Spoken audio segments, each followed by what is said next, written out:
So hello everyone and welcome back to the PS4 AOR Talkshow episode number 2. We're here today to review the Australian Grand Prix, obviously round 1 of season 14, and also preview round 2, which is the Chinese Grand Prix. And alongside me, like last week, it is Jake. Yep, hello everyone, and can't wait to get into it. We've got a very good race, round 1 in Australia, and let's get into it. Yeah, and starting off with qualifying, it wasn't really too much of a surprise to see a Ferrari on pole with Ali Kidd setting the pace with a 1:21.4. Jim Niveltank on the Haas wasn't too far behind, however, 42 thousandths only separating the top two in qualifying. Then it was Clarky getting best of the rest in third place ahead of Alex. David Greco on the second Haas in fifth ahead of Gamer the Best Synthetic with a very good qualifying in the Sauber. Rossi a bit disappointing really, despite only being 3/10 off pole position, only 8th on the grid, 1,000 behind Synthetic. Jay Thorne on the second Mercedes in 9th place ahead of BC on the Williams. Shelley, JakeRacing Green, Ollie, RC Alonso, Jake, Woolley, Jamie, Big Shot and Beast has rounding up the rest of the grid in an all dry qualifying session, and we saw also a whole dry race. However, that wasn't as straightforward as the qualifying, was it, Jake?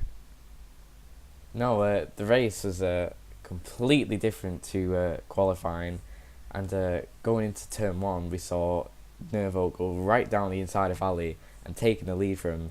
So it definitely shows pole isn't that important, and Ali didn't get the best of the starts, and Nervo was able to take the lead from the start.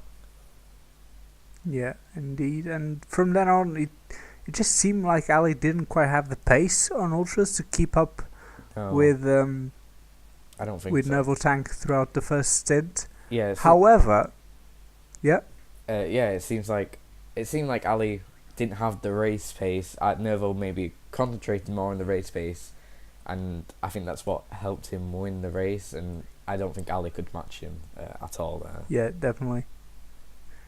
Yeah, it was. I mean, it wasn't that Ali wasn't slow, because he was running second most of the race until the very last stages of the race. But on the first stint, definitely didn't have the pace to keep up with the Haas driver. But there was quite a lot of action going behind, with Jay Thorne in the live stream at least having quite a moment at turn 3. Same with another car, which I believe was Shelley in the Renault, but definitely not the smoothest of first laps, with Big Shot eventually retiring.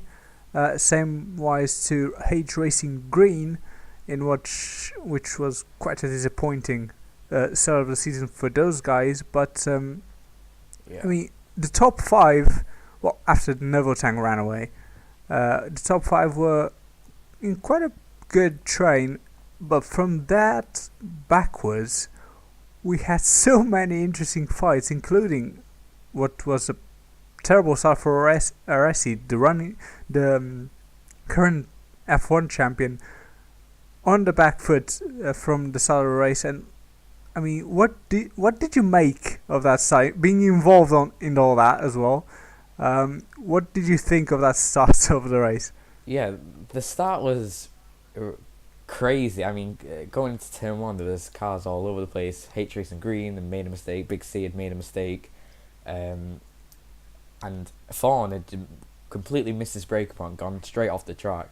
It seemed like Shelley got completely distracted by it, ended up turning in on, I believe it was Ollie D or Aresi as well, and that caused complete havoc. And the back markers, like me and Jamie, we were able to go through and unscathed and carry on with the race. And being on the super softs, ended up turning into a good strategy with everyone making that mistake, and it paid off in the end. So the start was really important for some of the drivers, and it didn't go the way for it didn't go the way for those drivers getting caught up, but it definitely helped the drivers at the back.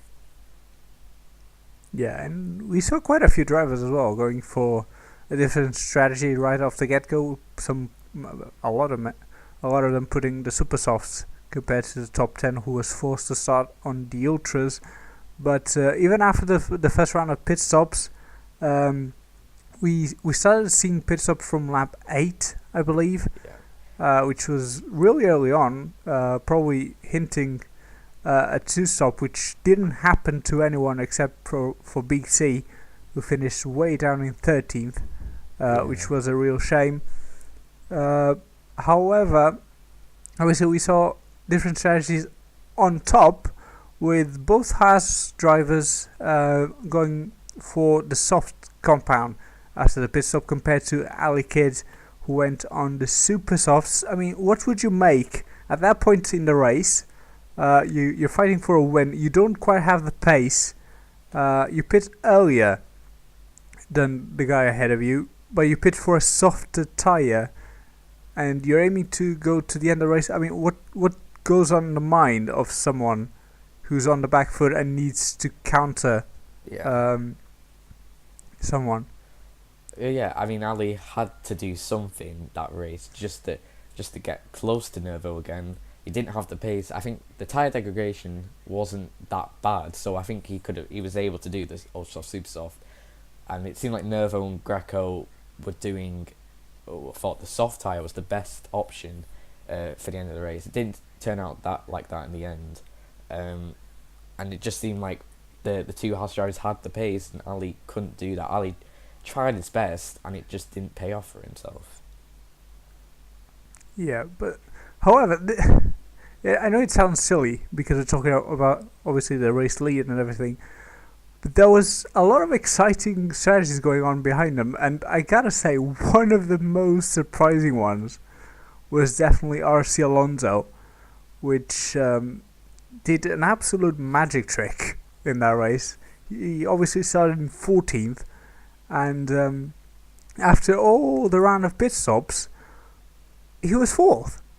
Like, out of pure magic, after that chaotic first lap, after all the first stint, after a pit stop, how does someone manage to go from 14th to 4th unscathed?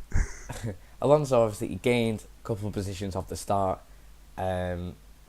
He went for the ultra soft tyre and he pitted a lot earlier than the drivers in front of him. So that, and knowing the undercut is so powerful on in Australia, it wasn't surprising that Alonso came out ahead of Synthetic and Alex and Clarkey, and that meant he could, defend as much as he can on the soft tyres, and he was able to do that, and he did it really effectively, and he didn't lose any positions from it, and instead Synthetic and Alex and Clarkey, they lost time trying to get past Alonso, and Alonso was able to pull away, which is a very tactical but very well executed strategy. So Alonso definitely did so much, or did a great strategy, and he would have gotten my driver of the day, going from 14th to 4th, gaining 10 positions, which was pretty amazing. It's just outrageous. I mean, back in my days, this didn't happen, but it was indeed. I mean, it was a race of high and lows because there was a lot of people who we were expecting to be up there that didn't really do that. Yeah. I mean, they had unlucky races, like for example, Alex. Which would we hopefully obviously expect to be fighting up there as well. Only finished 6th behind the Sauber of Synthetic. Jay Thorne, obviously with a problem on lap 1, still managed to get a single point out of the race. Resi ended up retiring, which was a terrible start of a campaign for him in the Ferrari. But I mean, obviously a great race from you too as well.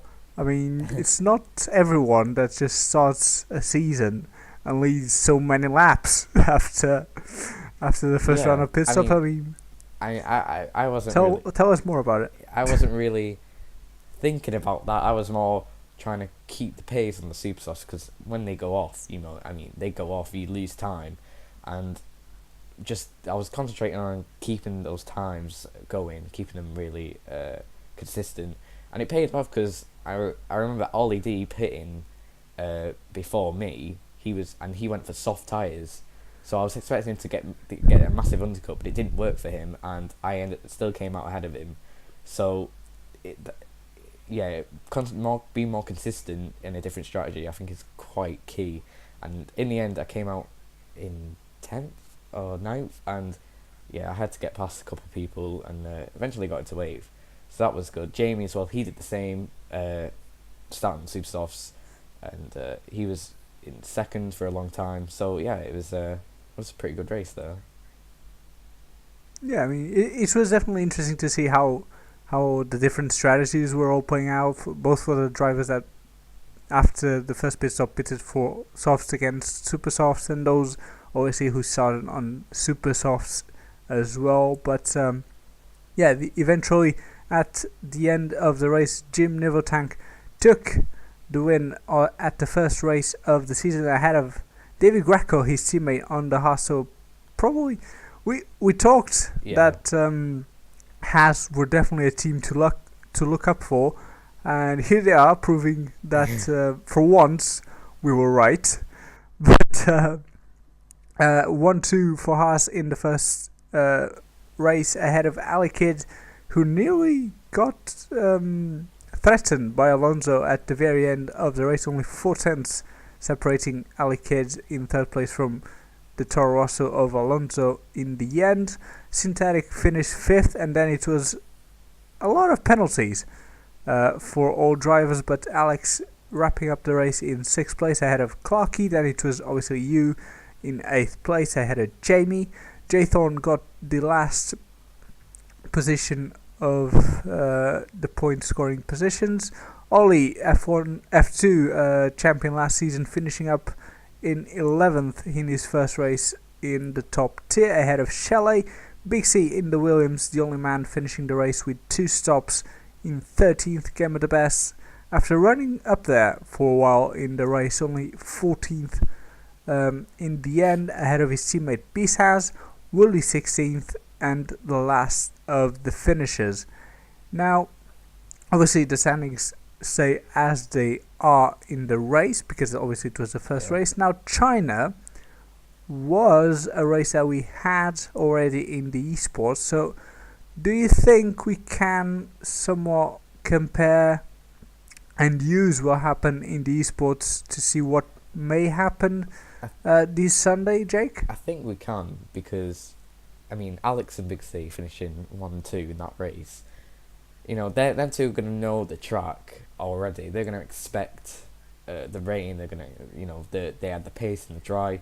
Them two are going to be hoping for something similar like that. And yeah, I can expect them two to do well. Alex will want to do well, only finishing 6th in Australia, and his teammate Thorne in 10th. I think Mercedes will want to do better. Same for Ferrari. Ali only finishing in 3rd, and the rest are retiring.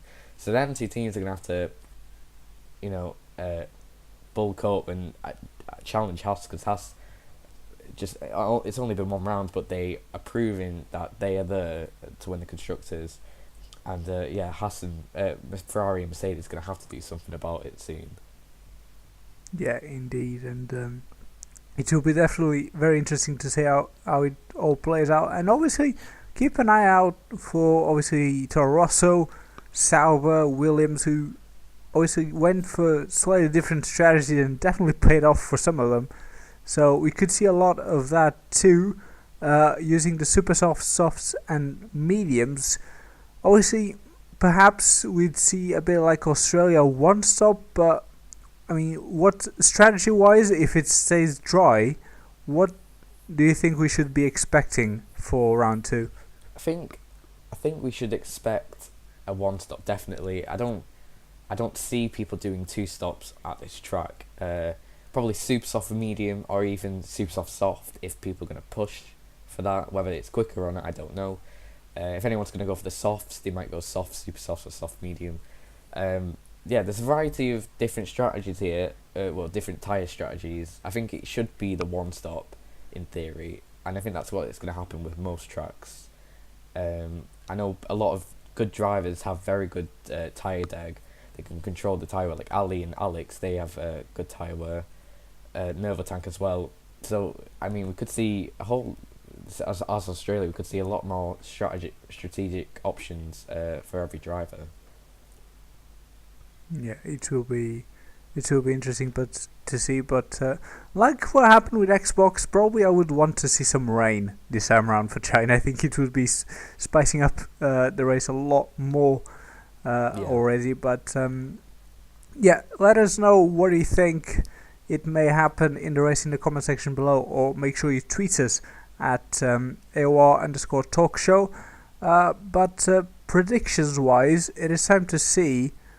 Who do you think, not necessarily in order, but who do you think will constitute the podium for round 2 after watching what was a very interesting Australian Grand Prix? I mean, what do you think who do you think will be the top 3 in China? I think the two Haas drivers have the momentum already to go into this race and at least win it and get another 1-2. I know Alex, very good at this track, obviously in the esports, finished second. He will want to do well at this track, or at least win it, to keep himself in the championship. Only finished 6th last race, so Alex, I'm expecting him to finish in the top 3 along with Nervo Tank. The final podium position, I think that's up for grabs from most people. It could be Greco or Ali, Ian Thorne, possibly Clarkey, Big C as well. Big C, finished first in the China esports race. So yeah, that other podium position for me could be anyone. So I don't know who to pick. Could be Alonso as well. I know he definitely does have the pace on F1 2017. So yeah, let's see. What do you think, Pepper? Yeah, as you said, it will be very tricky to preview anything or predict anything, but I think I'll definitely put Nervo Tank in the top 3 spot. I think I'll risk put Aresi too, just because he really needs a very strong race after the disappointment in Australia. So I think I'll put him in the top 3 as well, alongside Nervo Tank, and alongside those two, I think I'll put the Williams of Big C, to be honest, purely because it showed how strong it was in the esports race, and again, it's another driver that really needs to have a strong comeback after only 13th in Australia. So yeah. I think, championship leader and 2 drivers that need to prove themselves after round 1. I think it's a fair enough prediction there. Obviously, live stream is important to say will happen once again in PS Luton Rules channel. Link will be on your screen hopefully right now and in the description as well. Sunday at 8 p.m. as usual, AOR time. But I think that pretty much wraps this talk show up. I don't know if you want to add something, Jake? No, I think we're done. I think there's definitely the people who didn't finish in the points last race are gonna have to push and do something in China, just to prove themselves that they can be in the tier 1, in the tier number 1. So, the 2 Force Indias not scoring points this race, they'll look to score some points in China. 2 Red Bulls as well. Shelley, obviously disappointing racer, him, and Big C. I think we were expecting Big C to do a lot better in Australia, and I can see him doing a lot better in China as well. Yeah. So for all that action, don't forget to tune in then at PS Luton's channel. But that wraps up this talk show then. Thank you so much for the support on the return of the talk show on the first episode. Make sure you keep supporting it throughout the season, because we are here to stay despite some technical difficulties. But thank you for your patience, and we'll see you next week, where we'll be reviewing what hopefully will be a fantastic Chinese Grand Prix to watch, and also preview round 3 at Bahrain. Until then, take care. Goodbye.